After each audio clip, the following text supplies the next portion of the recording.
Bismillahirrahmanirrahim. Alhamdulillahirabbil alamin. Allahumma shalli ala sayyidina Muhammad. Pada malam hari ini kita ngaji kajian fikih tematik terkait dengan bab salat.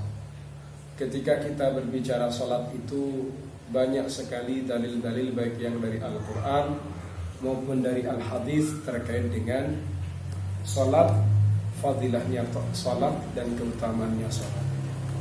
Ada beberapa dalil yang mungkin akan saya sajikan, di antaranya adalah ayat Al-Quran yang berbunyi Inna salata kanat 'alal mu'minina kitaban mawquta. Sesungguhnya salat itu ialah bagi orang-orang yang beriman, kitaban mawquta adalah kewajiban, kefarduan yang di situ waktunya sudah ditentukan. Jadi sholat ini bagi orang-orang yang beriman, kefarduannya, kewajibannya itu berada pada waktu yang sudah ditentukan. Jadi tidak bisa kamu milih sendiri, moro-moro jam 10 mau sholat zuhur misalnya, tidak bisa. Atau ada ayat lain yang di situ Allah Ta'ala berfirman, Hafizu 'alas salawati was salatil wusta wa qumu lillahi qanitin. Jagalah oleh kalian as-salawat, salat wassalatil wusta, salat wusta. Salat wusta itu menurut sebagian ulama yang dimaksud salat tengah itu adalah zuhur. Ada lagi yang mengatakan salat itu adalah yang dimaksud salat wusta itu adalah salat asar. Dan itu pendapat jumhurul ulama. Wa qumu lillahi qanitin. Laksanakanlah salat itu lillahi semata-mata karena Allah, qanitina dalam keadaan khusyuk. Salat itu usahakan khusyuk. Minimal kalau kamu tidak bisa khusyuk dari awal sampai akhir, paling tidak kamu khusyuk di waktu takbirnya. Minimal. Salat khusyuk itu sulit kamu waktu salat kemudian murni kamu ini hudur dalam salat, sulit. Kadang ada godaan-godaan entah mulai HP, bisnis, macam-macam itu. Ada salah satu sabdanya Rasulullah sallallahu alaihi wasallam. Khamsu salawatin katabahunallahu 'alal ibadi. Ada 5 salat yang sudah ditulis, yang sudah diwajibkan kepada hamba-hambanya. Man ata bihinna lam yudayyi minhunna syai'a istighfafan bihaqqihinna. Barang siapa melaksanakan 5 salat tadi, kemudian ia tidak menyia-nyiakan sedikit pun, tidak menyia-nyiakan yang modelnya istighfafan bihaqqihinna, meremehkan dengan hak-haknya salat tadi. Kalau kemudian kamu menyia-nyiakan bukan karena unsur meremehkan, contohnya kamu ketiduran, tapi tidur yang memang tidak ada yang membanguni, atau tidur yang di situ memang tidurnya sebelum masuk waktunya sholat. Beda dengan tidur sudah ngomong, hei sholat, nggih. Itu kok masih tidur lagi, dia termasuk orang yang menyia-nyiakan sholat. Seperti itu namanya istighfafan bihaqqihinna, meremehkan dengan haknya sholat. Kalau kamu melaksanakan sholat, kemudian sholat tadi kamu laksanakan, kamu tidak menyia-nyiakan sedikit pun, yang kamu menyia-nyiakan tadi, bukan karena meremehkan. Ada orang menyia-nyiakan, tapi bukan karena unsur meremehkan, karena lupa atau karena ketiduran yang tidak dibanguni, ketiduran yang dia memang tidak sadar.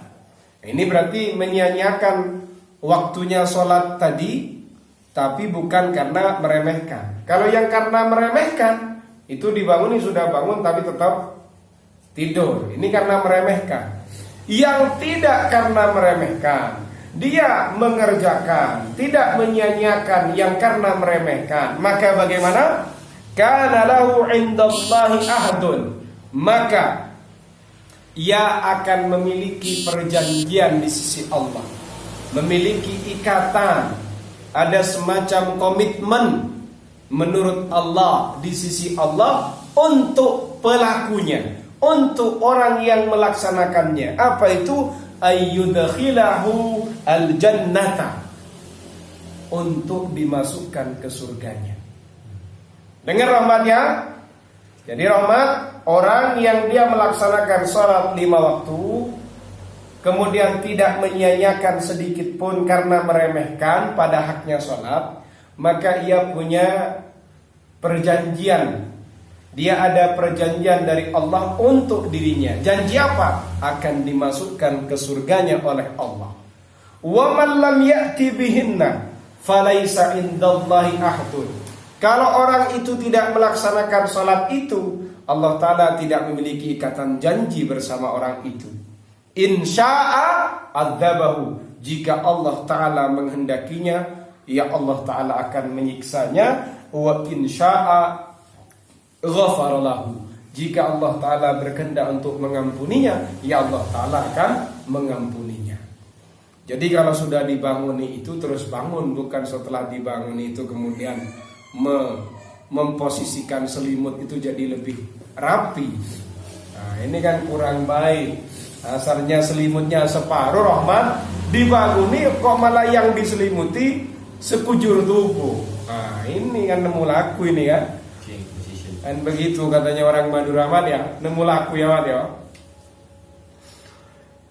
Itu terkait dengan dalil globalnya sholat. Sekarang kita akan membahas syurutu wujubis sholat, syarat-syarat wajibnya sholat.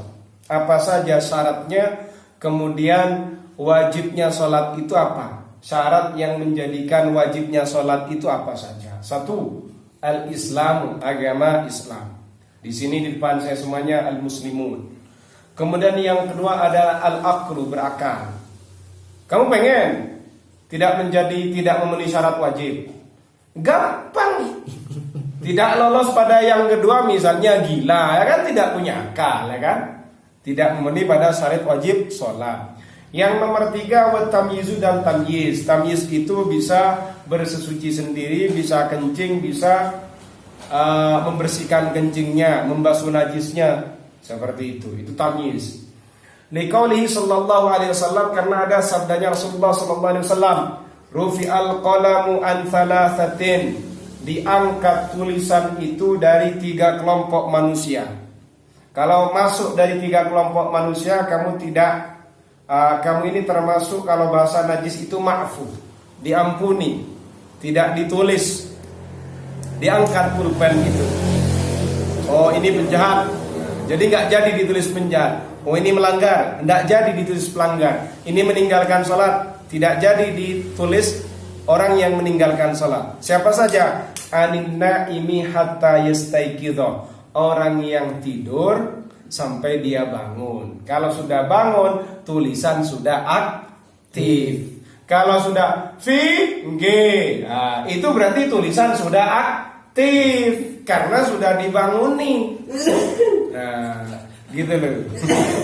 Masuk ke video ini, kalau ditonton sama bapaknya di rumah di Lamongan kan keren ini. Wa anis sabiyyi hatta yahtalima, atau anak kecil itu tidak jadi ditulis sama malaikat. Oh, ini meninggalkan sholat. Hatta yahtalima, kecuali dia sudah mimpi keluar mani, mimpi basah. Wa anil majnuni, atau orang gila, gitu loh. Hatta yaqilah, hingga ia berakal, hingga ia sadar. Nah, seperti itu. Nah, kalau kamu masuk dari 3 kelompok manusia, enggak jadi ditulis sebagai sosok tarikus shalah. Kemudian syarat wajibnya sholat itu adalah yang keempat, wan naqa minal haid wan nifas, harus bersih dari haid dan nifas. Jadi syarat kewajibannya sholat harus memenuhi 4 syarat ini. Paham ya? Wes. Sekarang temanya kita masuk terkait dengan bagaimana dengan sholatnya anak kecil, sholatus sabi. Maka ketika kamu punya anak laki-laki, dia itu kamu harus mengajarinya tentang sholat, jelas, seperti yang di kajian kemarin. Kemudian sudah mulai diperintah sholat itu kapan? Ketika dia sudah berumur 7 tahun.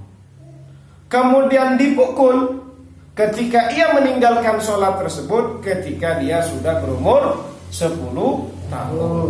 Karena ada sabdanya Rasulullah sallallahu alaihi wasallam, "Muru auladakum bis salati wa hum abna'u sab'i sinina." Perintahlah oleh kalian anak-anak kalian untuk melaksanakan salat ketika sedangkan mereka berusia 7 tahun. Wadribuhum 'alaiha, dan pukullah mereka oleh kalian semuanya, 'alaiha, atas salat itu, atau karena dia meninggalkan salat itu. Wahum abana'u asrin, mereka itu sudah berusia 10 tahun. Al-Hafidh. Paham ya? Yes. Kemudian kalau tadi kita membahas syarat wajibnya salat, kita masuk pada syarat sahnya salat. Dikatakan salatmu itu sah harus memenuhi syarat berikut ini. 1, yaitu taharatul badan minal hadatsain wa taharatul badan wath thawbi wal makan minal khabath. Harus bersih dari 2 hadas. Jadi tubuhmu harus bersih dari 2 hadas, baik hadas kecil maupun hadas besar. Kemudian itu syarat yang kembali kepada tubuh. Ada lagi syarat yang berlaku untuk tubuh, baju dan tempat. Harus dia suci dari najis. Berarti untuk tubuh ini ada 2. Tubuh sendiri, tubuh itu harus bersih dari hadas kecil atau hadas besar. Yang kedua harus suci dari najis. Termasuk juga nanti baju dan tempat. Liqaulihi sallallahu alaihi wasallam, la yaqbalullahu salatan bighairi tuhurin. Allah Ta'ala tidak menerima salat bighairi tuhurin, dengan tidak suci, tidak bersesuci. Jadi kalau tidak suci tidak diterima salatmu. Yes. Itu yang pertama. Kemudian yang kedua adalah satrul aurati, liqauli sallallahu alaihi wasallam, idza shallaita fi thawbin wahidin fa in kana wasi'an faltahif bi. Yang nomor 2, syarat sahnya salat adalah menutup aurat. Karena ada sabdanya Rasulullah sallallahu alaihi wasallam, jika kamu salat pada satu baju, fa in kana wasi'an, jika bajumu itu besar, luas, faltahif bi, maka berkurunglah dengan baju itu. Berselukup. Jadi apa berselukup itu? Diselukupi loh. Apa? Menutup dengan kain tadi. Kan ada menutup yang modelnya begini, ada yang menutup memasukkan. Lek pakai bahasa wong Malang itu diselukupi ngono. Kayak pisau. Paham ya? Jadi menyelubungi menjadinya kan, berselubung dengan kain tadi, dengan baju tadi. Wa in kana dhayiqan, kalau ternyata baju yang kamu pakai itu sempit, fattazirbi, maka kamu tutupi aja tubuhmu kayak orang sarungan. Atau orang pakai apa itu kalau jarik, kalau dalam bahasa Jawa. Nah, sewek, pakai kain ditutup kayak sarungan begitu. Nah, itu kalau bajumu sempit. Wa qaulihi sallallahu alaihi wasallam, ada juga sabdanya Rasulullah sallallahu alaihi wasallam, la yaqbalullahu salata haidin illa bi khimarin. Allah Ta'ala tidak menerima salatnya orang yang haid illa bi khimarin, kecuali dengan sesuatu yang menutupinya. Ustaz, kok ada sholatnya orang haid dalam hadis ini? Haid yang dimaksud di sini, al-haidu huna bimaknal mukallafa walau bil ihtilami. Yang dimaksud haid ini adalah wanita yang mukallaf, meskipun hanya gara-gara dengan mimpi basah. Kenapa kok diungkapkan dengan haid? Karena biasanya wanita mukallaf itu petandanya adalah keluar haid, kan begitu. Mukallaf itu apa ya? Mukallaf itu orangnya berakal, ya kan, dan orangnya sudah balik. Jadi bukan kamu maknai Allah Ta'ala tidak menerima sholatnya haid kecuali dengan khimar tadi, penutup tubuh tadi, berarti orang haid wajib sholat. Nah, ini gagal paham lagi.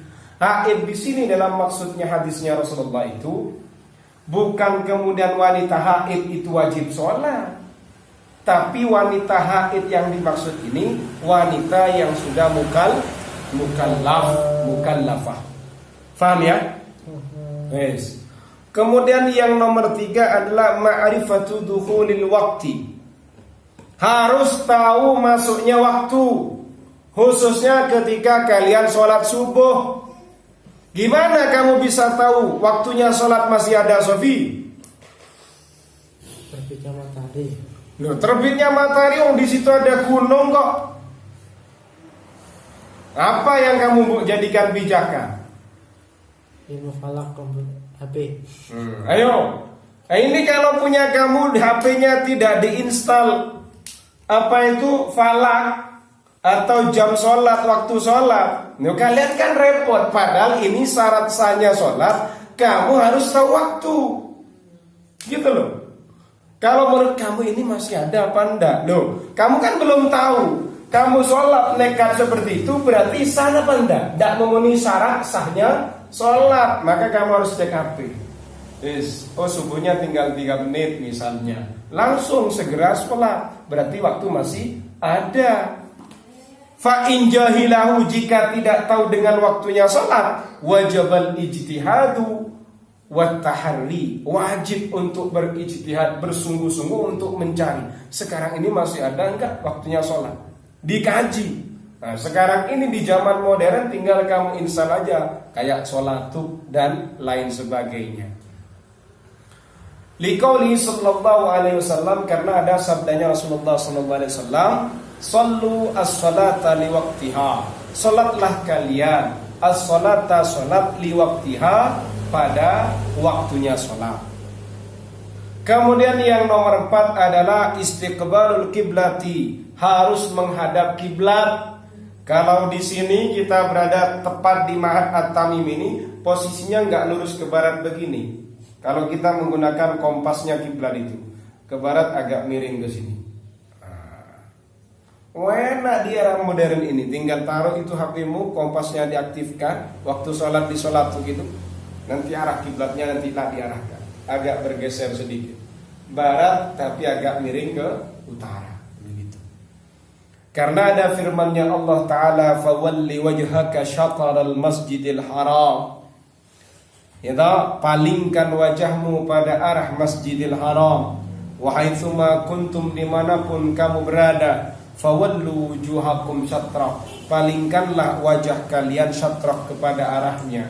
Wa qaulihi sallallahu alaihi wasallam, fa idza qumta ila sholati, jika kamu mendirikan salat, fasbighil wudu'a, Fa'asbigil wudu'a, maka sempurnakanlah wudu'mu, summa staqbilil kiblata, kemudian menghadaplah kamu al-kiblata pada kiblat, fakabbir, lalu bertakbirlah. Seperti itu. Paham ya? Itu saja untuk besok, insyaallah kita akan mengkaji lanjutannya terkait dengan arkanus shalah. Nakhtatim hadzal liqa bi qiraati hamdalah jama'atan. Alhamdulillahi rabbil alamin.